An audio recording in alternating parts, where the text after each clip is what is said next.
Prince William reportedly had Camilla's grandson removed from Windsor Castle.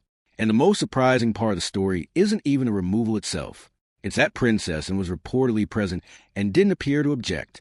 No public reaction. No dramatic confrontation. Just silence. And in royal circles, silence can sometimes attract as much attention as words. Now, before we go any further, it's important to note that many details surrounding the story remain unconfirmed, and different reports have offered different versions of events. But regardless of what exactly happened, the discussion has opened a much larger conversation about the future of the monarchy and Prince William's growing influence. According to royal commentators, the incident involved one of Queen Camilla's grandchildren. Camilla has 5 grandchildren from her first marriage to Andrew Parker Bowles. Unlike members of the royal family, they hold no royal titles and perform no official royal duties. Yet over the years, they have occasionally appeared at royal events and family gatherings. That wasn't accidental. When King Charles and Camilla married in 2005, there was a major effort to integrate her family into royal life. At the time, public opinion toward Camilla was still complicated. Bringing her children and grandchildren into family events helped present an image of unity and stability. Over time, that strategy appeared to work. Camilla gradually transformed her public image. What once seemed impossible eventually became reality when she was crowned queen alongside King Charles in 2023. But becoming accepted within the royal family is one thing. Becoming part of the institution itself is something entirely different. And that distinction may be at the heart of this story. For years, Prince William has spoken about a more focused and streamlined monarchy. He has consistently supported the idea of reducing the number of people representing the crown and concentrating public duties among a smaller group of working royals. From his perspective, the future monarchy appears to revolve around a core team rather than a large extended network of relatives. If that is truly the direction he wants to take, then questions naturally arise about where non-royal relatives fit into that picture. The alleged Windsor incident has therefore attracted attention not because of one individual, but because of what it may symbolize. Royal families rarely communicate through direct statements alone. Invitations matter. Seating arrangements matter. Appearances matter. And access matters. Who is included and who is excluded often sends a message that observers spend months analyzing. That is why so many royal watchers became interested when reports linked this incident to a broader pattern of changes happening inside the monarchy. Because if this was simply an isolated misunderstanding, it would likely disappear from public discussion fairly quickly. But if it reflects a larger shift in royal priorities, then it becomes much more significant. And that brings us to the bigger question. Is Prince William already shaping the monarchy he intends to inherit? Because if he is, then what happened at Windsor may be only the beginning. For many observers, the Windsor story seems connected to something much larger than a single event. It appears connected to Prince William's long-term vision for the monarchy. Over the last several years, William has repeatedly shown support for a smaller and more efficient royal operation. Rather than expanding the number of people involved in official duties, he appears focused on strengthening a core group of senior working royals. Supporters argue that this approach makes sense. Modern audiences often want clarity. They want to know who represents the institution and what role each person plays. A smaller royal team can make that message easier to communicate. Critics, however, argue that reducing participation can create tensions within the wider family. And that balance is becoming increasingly important as King Charles continues to deal with health challenges and attention gradually shifts toward the next generation. One moment that reportedly shaped William's thinking was the controversy surrounding Prince Andrew. The Andrew situation created years of negative headlines and placed significant pressure on the monarchy. According to numerous reports, William favored a stronger response and believed the institution needed to act decisively to protect public trust. Whether people agree with that position or not, it revealed something important about William's leadership style. He appears willing to make difficult decisions when he believes the institution is at stake. That mindset helps explain why royal commentators see a connection between several seemingly separate events. Changes to public appearances, changes to invitations, changes to family gatherings. Taken individually, they may not seem significant, but viewed together, they create a picture of a future monarchy that is smaller, more structured, and more selective. Recent Christmas celebrations at Sandringham became part of that discussion. Observers noticed differences in attendance and began debating what those choices might reveal about evolving royal priorities.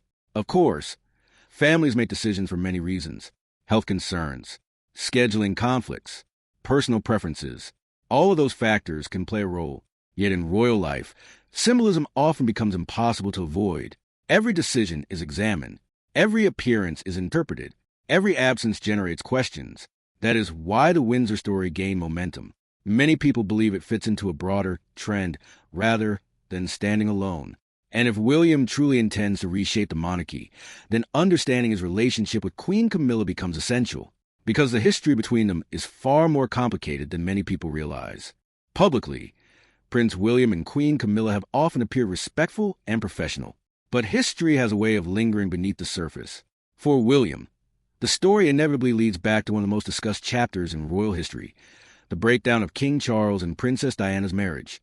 Millions of people around the world follow that story in real time. For the public, it was a royal scandal. For William, it was deeply personal. As a young boy, he witnessed the intense media attention surrounding his parents' relationship. He saw the headlines, the interviews, and the public debate that seemed impossible to escape. Over the years, William and Camilla developed a working relationship. They appeared together at official events. They supported common causes. And by most accounts, they learned how to function effectively within the same institution. But effective cooperation does not erase history. Royal experts have frequently noted that relationships inside the monarchy are often shaped by decades of shared experiences. Those experiences influence trust, loyalty, and personal dynamics in ways that outsiders can never fully see. At the same time, Camilla has undergone one of the most remarkable public image transformations in modern royal history. In the 1990s, many people viewed her negatively. Today, she serves as queen. That journey required patience, resilience, and years of gradual change. Yet, even with that transformation, there remains an important distinction. Camilla became part of the institution because of her marriage to Charles and her role as queen. Her extended family does not automatically occupy the same position, and that distinction may become increasingly important during the next royal transition. Whenever William eventually becomes king, he will have the authority to shape the monarchy according to his own priorities. That means deciding who plays a role, who represents the crown, and who remains outside the official structure. For some observers, the Windsor story may offer a glimpse into how those future decisions could look. But there is one person whose reaction continues to generate just as much discussion as William's actions: Princess Anne. Because when Princess Anne says very little, people often pay even closer attention. Princess Anne has spent decades earning a reputation as one of the most respected members of the royal family. She rarely seeks publicity. She rarely gives controversial interviews. And she rarely allows personal drama to distract from public duty. That reputation is precisely why reports about her presence during the Windsor incident attracted so much attention.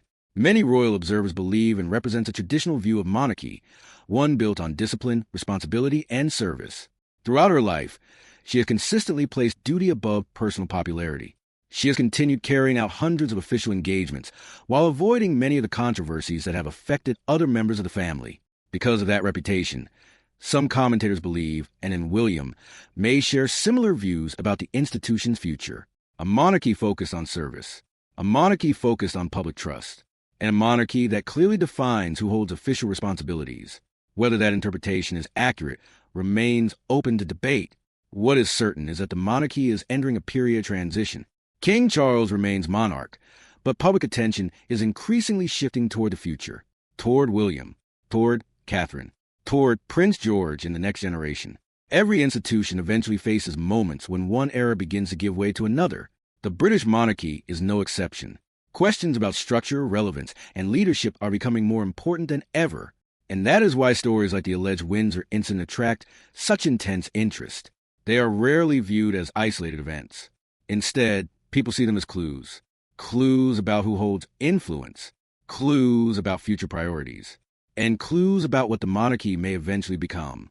If William's vision succeeds, the royal family could become smaller, more focused, and more clearly defined than at any point in recent decades. That would represent a significant shift from a broader and more inclusive approach many associate with King Charles's reign. Whether one prefers that approach or not, the direction seems increasingly clear. The real question is not whether change is coming. Change is already happening. The question is how far that change will go, and who will find themselves on the inside or outside of the future royal circle. And if the discussions surrounding Windsor are any indication, those answers may arrive sooner than many people expect.